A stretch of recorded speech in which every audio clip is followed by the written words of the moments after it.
Perkenalkan, nama saya Safan Narimana dengan NIM belakang 2244. Jelaskan mengapa anak dan remaja termasuk ke dalam kelompok khalayak rentan.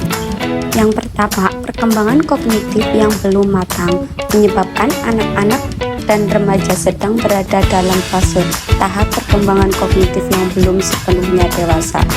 Yang kedua, ada ketidakstabilan emosional. Remaja khususnya sering mengalami perubahan emosional yang signifikan seiring perkembangan identitas dirinya mereka. Dan yang terakhir, ada kecanduan teknologi dan media sosial. Anak-anak dan remaja lebih rentan terhadap kecanduan media sosial atau video game karena mereka belum sepenuhnya mampu mengatur waktu dan aktivitas secara sehat. Jelaskan perbandingan antara media konvensional dan media digital. Media konvensional itu merujuk pada jenis media tradisional seperti televisi, radio, dan surat kabar. Sedangkan media digital meliputi semua jenis media yang dikonsumsi melalui internet, seperti situs web, blog, media sosial, dan platform video maupun YouTube. Jelaskan perbedaan antara pendekatan proteksionis model dan kultural studies model. Proteksionisme adalah praktik kebijakan dagang yang memberikan pemerintah suatu negara untuk mempromosikan produsen lokal dan meningkatkan produksi domestik dengan cara menyetop impor barang-barang asing melalui tarif, kuota, atau subsidi. Tujuannya adalah untuk melindungi industri-industri domestik dari persaingan global dan meningkatkan investasi domestik dalam bidang-bidang spesifik.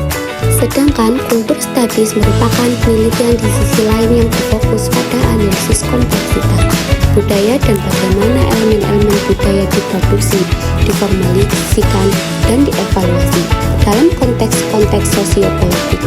Kultur studies tidak hanya memutuskan pada proteksi budaya melawan arus globalisasi, tetapi juga mempertanyakan makna dan representasi budaya dalam masyarakat modern. Mengapa oligopoli konglomerasi berpengaruh terhadap opini rakyat demokrasi? Yang pertama, karena konsentrasi media. Oligopoli seringkali mengakibatkan konsentrasi kepemilikan media yang membatasi keragaman suara dan informasi yang tersedia untuk publik. Hal ini dapat berpengaruh pada dominasi narasi tertentu, mengabaikan isu-isu penting yang tidak sejalan dengan pentingnya pemilik media. Yang kedua, memanipulasi opini publik.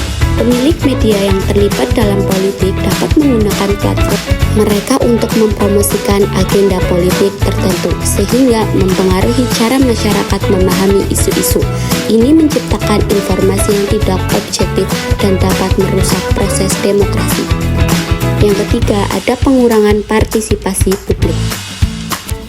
Ketika suara rakyat terpinggirkan oleh kepentingan oligarki, partisipasi publik dalam proses politik dapat menurun. Masyarakat mungkin merasa tidak terwakili, yang pada gilirannya melemahkan legitimasi sistem demokrasi.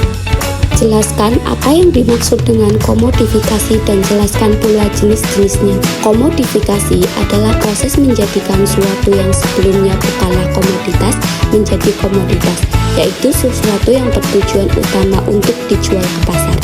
Ini berkaitan dengan transformasi nilai guna menjadi nilai tukar, di mana produk-produk kultural direnggakan sesuai dengan kepentingan pasar. Berikut merupakan jenis-jenis komodifikasi. Yang pertama, ada komodifikasi konten. Isi media, proses mengubah pesan dari kumpulan informasi dalam sistem makna yang dapat dipasarkan. Contohnya, seperti media massa mengubah informasi menjadi produk yang dapat dipromosikan dan dijual. Yang kedua, ada komodifikasi khalayak atau audience. Yang pertama, ada instrik. Proses media melakukan pertukaran dengan rating, di mana media memproduksi khalayak melalui program tayangan yang dijual kepada pengiklanan. Misalnya, rating program TV digunakan sebagai tolak ukur keberhasilan suatu program. Yang kedua, ada extrinsic. proses komodifikasi yang melibatkan institusi lain seperti pendidikan, pemerintah, dan budaya. Contohnya, iklan-iklan komersial yang mempresentasikan transformasi ruang umum menjadi kepemilikan privat. Yang terakhir ada komodifikasi tenaga kerja.